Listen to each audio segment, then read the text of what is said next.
শুনলাম আজকে নাকি হৃদয়ের মানে আকাশের মা আসবেন। আসলে আকাশের মা আকাশকে দেখে সহ্য করতে পারবেন না, তাই ও নিজে থেকেই নিজেকে দূরে সরিয়ে রেখেছিল। ও রিয়েলি? তোমার কি ধারণা আমি যা কিছু করছি আমার ভালোবাসা মানুষের জন্য করছি না? Why you are so rude on me? আমি কি তোমার সাথে কম্পিটিশন করছি? তা তো করছি না। কি হয়েছে তোমার ওখানে? আর ওই মেয়েটাকে? ও আমার মামা তো, ওর নাম জবা। আচ্ছা, কিন্তু কি হয়েছে ওর সাথে? তোর কাজল ম্যামের সাথে আমার সম্পর্কটা ভালো যাচ্ছে না। কি ভাইজান, ভাবি এতই রাগ করলো যে আমাদের সাথে কথা পর্যন্ত বললো না। আচ্ছা, আমরা না যাওয়া পর্যন্ত সত্যি কি ভাবি ফিরবে না? কতবার ফোন করলাম, আমাদের তো ফোনের উত্তরও দিল না। ভাইজান, তুমি একবার ফোন করো প্লিজ, লাস্ট একটা বার। না রে, এত বছর সংসার করলাম, আমি তো ওকে চিনি। তোরা না যাওয়া পর্যন্ত বাড়ি ফিরবে না।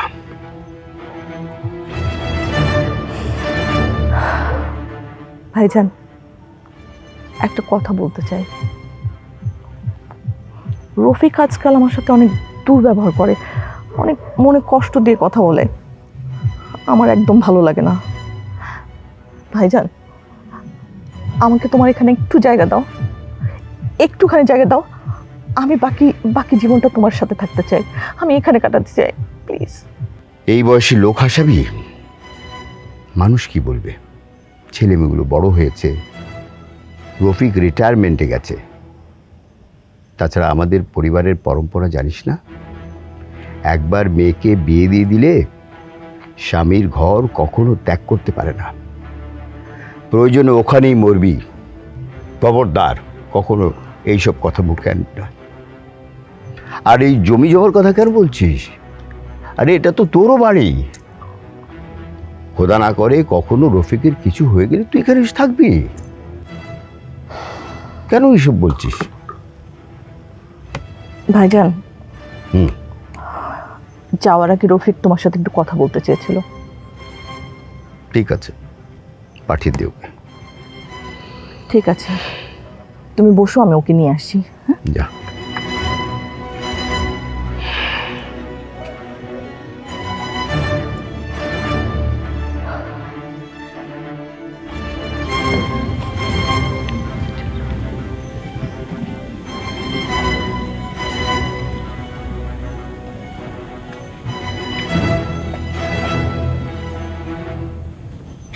ভাইজান, আসসালামু আলাইকুম। ওয়ালাইকুম আসসালাম। আমরা তাহলে চলে যাচ্ছি। অনেক তো চেষ্টা করে দেখলাম, ভাবির রাগ ভাঙাতে পারলাম না। কয়েকবার ফোনে কথাও বললাম, কিন্তু কোনো কাজ হলো না। যতদূর বুঝলাম, আমরা এখান থেকে চলে না গেলে ভাবি বাড়িতে ফিরবেন না। আমরা চলে যাচ্ছি। সেজান তোমাদের সাথে যা করলো, তোমরা তো তা আশা করনি। সেরকম রোদেলা বাবা মার সাথে, পুরো পরিবার সাথে এত বড় বিশ্বাসঘাতকতা করলো, সেটা তো আমরা আশা করিনি। তোমার ভাবি ভীষণ কষ্ট পেয়েছে।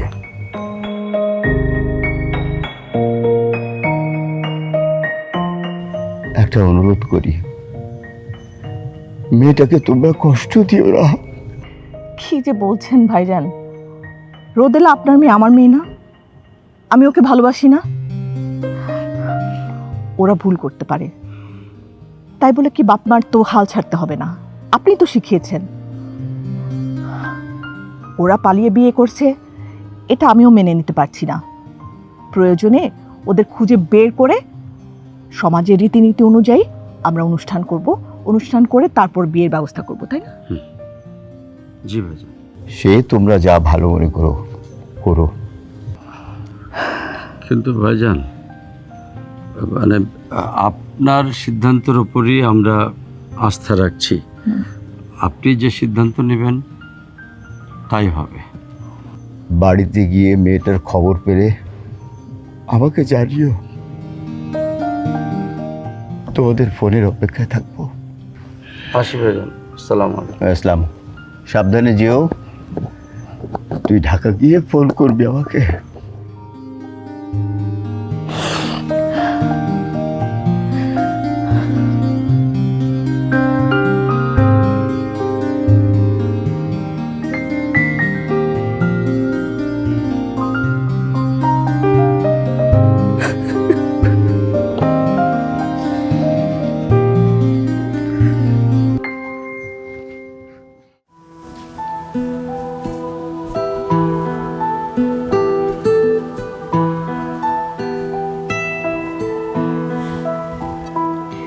না মা,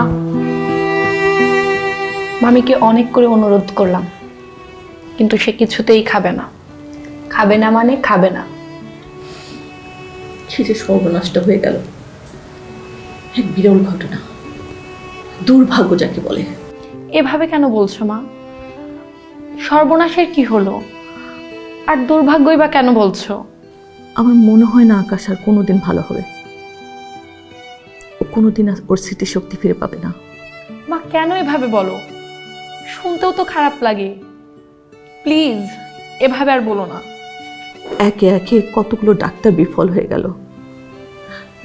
জানিস, সব রোগের চিকিৎসা হয়, কিন্তু এই মানসিক রোগ, এটা খুব জটিল একটা রোগ। এটা সুস্থ করা প্রায় অসম্ভব। তবুও হাল ছাড়া যাবে না মা। তাছাড়া আমার কেন যেন মনে হয়, আমি জানি না আর কি কি ভাবে, কিন্তু আমার মনে হয় আকাশ ভাই আবার আগের মতো কথা বলবে, আবার আগের মতো আমাদের সবাইকে চিনবে। আমার মনে হয় না আকাশ আর কোনোদিন ওর স্মৃতিশক্তি ফিরে পাবে।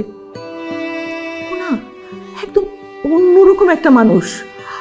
ও আর আমাদের নেই, আমাদের নেই। ওর চিকিৎসা অসম্ভব প্রায়।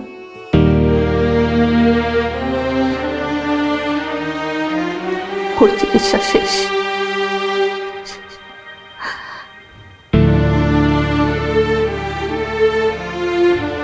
ভাবি, ভাবি বিশ্বাস করো, আমরা আসলে অন্যভাবে বলতে চেয়েছিলাম। মানে আমরা ওকে নিয়ে অনেক চিন্তিত। ভাবি বিশ্বাস করো। মামি, ও মামি, আমরা আসলে অন্য কথা বলছিলাম। ওই যে মানসিক রোগ হলে যা কিছু প্রবলেম হয়, মা তো আমার কাছে ওগুলোই শেয়ার করছিল। আমরা কিন্তু কোনোভাবেই আকাশ ভাইয়ের বিষয়ে বলিনি।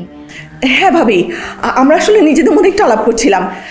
বিশ্বাস করো, আর কি বলতে না কি বলে ফেলছি। আসলে আমি কিছু মিন করিনি ভাবি। কেন তোরা বারবার আমাকে মিথ্যে আশ্বাস দিস? সত্য কখনোই চাপা থাকে না। আমি আমার ছেলের কাছে যাব, হোক পাগল হোক যাই হোক, আমি ওর কাছেই থাকতে চাই। আমার যাওয়ার ব্যবস্থা কর তোরা। আমি আর এখানে থাকবো না। আমি চলে যাব। মা তুমিও না। কি বিশ্বাসে ভালোবাসি, কি নিঃশ্বাসে বাঁচি, যদি একবার বুঝতে তুমি কেন ফিরে আসি। মানুষ যেন হয় না একা, প্রেম যেন হয় না ঘৃণা, জীবন যেন হয় না বোকা, চোখের জলে না হয় না। আমি না কল্পনাও করতে পারতেছি না আমাদের আকাশ আজ এইভাবে বদলাই গেল। হ্যাঁ, সব স্মৃতি মুছে গেল। কি এমন অ্যাক্সিডেন্ট ঘটছে যে সব পুরনো স্মৃতি ভুলে গেছে? আমাদের কাউকেই মনে করতে পারতেছে না। ভাবি, আমি নিশ্চিত ডক্টর কোনো ভুল চিকিৎসা করতেছে। মা তুমি কি যে বলো না, ডক্টর হুমায়ুন কবির একজন নামকরা ডক্টর। তুমি না জেনে শুনে তার নামে এইভাবে বলতে পারো? কেন? নাম করা বলে কি ভুল করতে পারে না? ভুল সবারই হতে পারে। না মা, পারে না। ডক্টর হুমায়ুন কবিরের চিকিৎসা পদ্ধতি একদম ডিফারেন্ট। সে কখনোই ভুল করতে পারে না মা। ও, আমরা বেশি বুঝি আর তুই ছোট মানুষ ছোট মানুষের মতো থাকবি, এত বোঝার চেষ্টা করবি না। আমি বেশি বুঝি? তাই তোর থামবি? এখন তো মনে হচ্ছে তোদের এখানে এসে আমি ভুলই করেছি। ভাবি, ভুল করবে কেন? ভুল নয় তো কি, সন্তান আমার, পেটে ধরেছি আমি, সংসার আমার, তবু নিজের সংসার থেকে আমাকে সরানো হলো।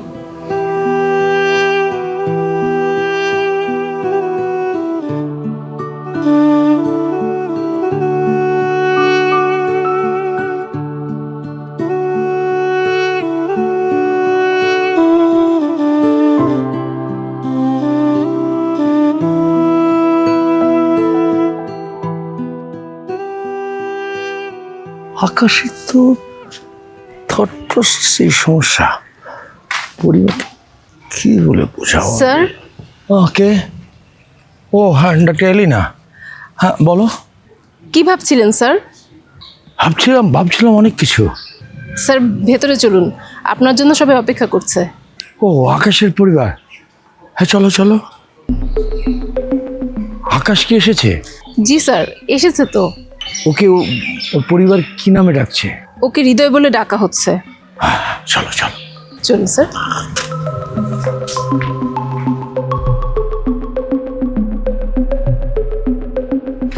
স্যার চলুন। ও হ্যাঁ।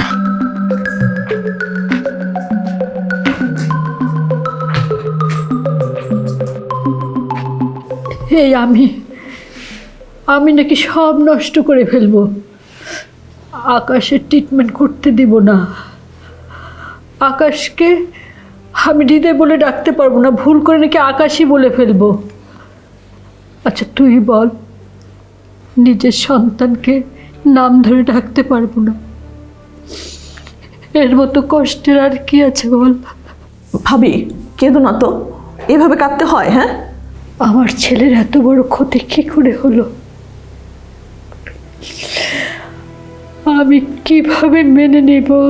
ও কি আর আমাকে কখনোই চিনবে না, কখনো কেউ আমাকে মা বলে ডাকবে না আর। মামি একটু শান্ত হও। তুমি যদি এভাবে ভেঙে পড়ো আমরা কি করব বলো? এছাড়া আমরা তো তোমাদের ভরসায় আছি। ভেঙে পড়ো না এভাবে, সব ঠিক হয়ে যাবে। মা একটু বোঝাও। ভাবি, কেন যে তুমি এত অস্থির হয়ে যাচ্ছ? কেন কান্নাকাটি করছো? কেন বুঝতে পারতেছো না যে ব্যাপারটা সাময়িক? ওর ট্রিটমেন্ট চলছে, দেখবে একদিন সব মনে পড়ে যাবে, আমাদের সবাইকে চিনতে পারবে। জবরা আমেরিকা থেকে আসার আগেই আমি আকাশের বাবাকে কত বলেছিলাম, আকাশের দিকে একটু মনোযোগী হও, ছেলেটাকে একটা বিয়ে করাও। আজকে যদি ঘরে একটা লাল টুকটুকে বউ থাকতো তাহলে তো যাবার প্রসঙ্গই আসতো না, আমার ছেলেটার এমন অবস্থা হতো না। আজকে যাবার কারণে আমার ছেলেটার আজকে এই অবস্থা। আমার কথা তো লোকটা শুনলই না, আর এখন বলে সব দোষ আমার জন্য নাকি ছেলেটার চিকিৎসা হবে না ঠিক মতো। বলো, এই কথা আমি কি করে মেনে নিই? ভাবি, এমন করে কেঁদো না তো। আমি ভাইয়াকে ফোন করছি, তোমাকে এসে নিয়ে যাবে, প্রয়োজনে আমরা সবাই মিলে যাব। তুমি একটু চিন্তা করো না তো। মামি এবার কিন্তু মা ঠিক বলেছে। তুমি দেখো আকাশ ভাইয়ের জন্য যা কিছু করা হচ্ছে আকাশ ভাইয়ের ভালোর জন্যই করা হচ্ছে। তাছাড়া মামি, আমরা তো অল্প কয়েকদিনের জন্য আকাশ ভাইকে হৃদয় নামে ডাকবো, এছাড়া তো আমাদের আকাশ ভাইয়া আকাশ হয়েই ফিরবে। তাছাড়া মামি, ডক্টর কি বলেছে, কয়েকদিন হসপিটালে সেন্সলেস অবস্থায় ছিল বিধায়ী তো এখন জ্ঞান ফেরার পর অনেকেই চিনতে পারছে না। একটু সময় দাও, সময় দিলেই তো ঠিক হয়ে যায়। ডক্টর তো বলেছে সময় দিলে সবই ঠিক হয়ে যাবে। তুমি চিন্তা করো না তো, ঠিক হয়ে যাবে সব কিছু। তোরা আমার যাওয়ার ব্যবস্থা কর, তো ভাইয়াকে খবরটা আমাকে যেন নিয়ে যায়। আমি আকাশকে না দেখে থাকতে পারছি না, আমি কথা দিচ্ছি আমি পারবো, আকাশকে হৃদয় বলেই ডাকতে পারবো। আমি আকাশকে হৃদয় বলে ডাকবো বললাম তো।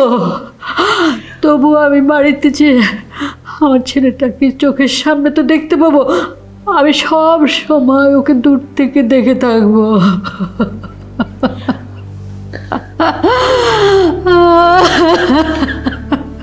মামি, এই যে দেখো আবার কাঁদতেছে। কাঁদা বন্ধ করো তো, চলো। আবার শুরু হয়ে গেছে কান্না। ও মামি, একটু শান্ত হও। আর শোনো, তুমি কিন্তু সারা রাত ঘুমোনি। তুমি চলো তো, রুমে চলো, একটু ঘুমাবা। তোমার ঘুমাইতে হবে তো। এভাবে কিভাবে চলবা তুমি? তুমি একটু শান্ত হও মামি। আর মা, তুমি মামাকে ফোন দাও তো। এভাবে তো মামি অসুস্থ হয়ে যাবে। হ্যাঁ, তুই নিয়ে যা। উঠো মামি, উঠো। ভাবি যাও, একটু রেস্ট করো।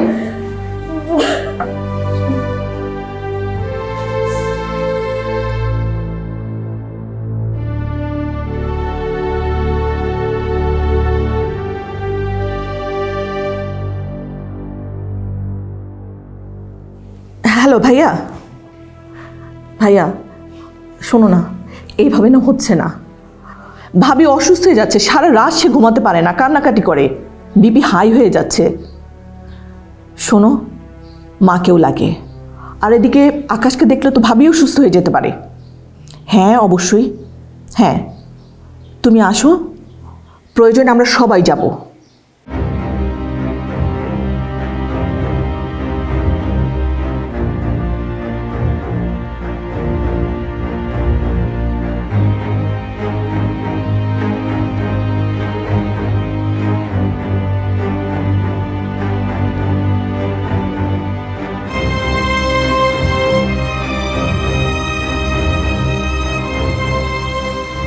আরে ডক্টর হুমায়ুন, আপনি এই বাসায়? হ্যাঁ, আমি তোমাকে দেখতে চলে এলাম। আচ্ছা, কেমন আছো? ভালো আছি, আগের থেকে বেশ বেটার। আচ্ছা, আমি যে এই বাড়িতে, এটা আপনাকে কে জানালো? অর্নি। অর্নি তোমার খুব খোঁজ খবর রাখে, সেই তো আমাকে এখানে নিয়ে এসে। যাক, ভালোই হলো। প্লাস আপনার সাথে আমার কিছু ব্যক্তিগত আলাপও আছে। ও শিওর। তোমার কি কিছু মনে পড়েছে নাকি এখানে এসে তোমার অস্বস্তি হচ্ছে? দুটোই। জানতাম এরকমই হবে তোমার। এখন বলো, অস্বস্তির কারণটা কি? আমার কিছু প্রশ্ন ছিল। বলো। আমাকে এই মানসিক চিকিৎসাটা আসলে কে করাচ্ছে? ইটস এ লং স্টোরি, পরে বলি। মানে আমি জানতে চাই, আমি কবে থেকে এমন, আই মিন মোর লাইক কি করে এমন? আমার কি কোনো পরিবার আছে, বাবা মা আছে? আমি শুধু এটা জানতে চাই। এটা আমার সামহাও জানা হয়নি, আপনাদেরকে কখনো জিজ্ঞেস করা হয়নি। আমরাও তো তোমার মতো খুঁজছি কে তুমি।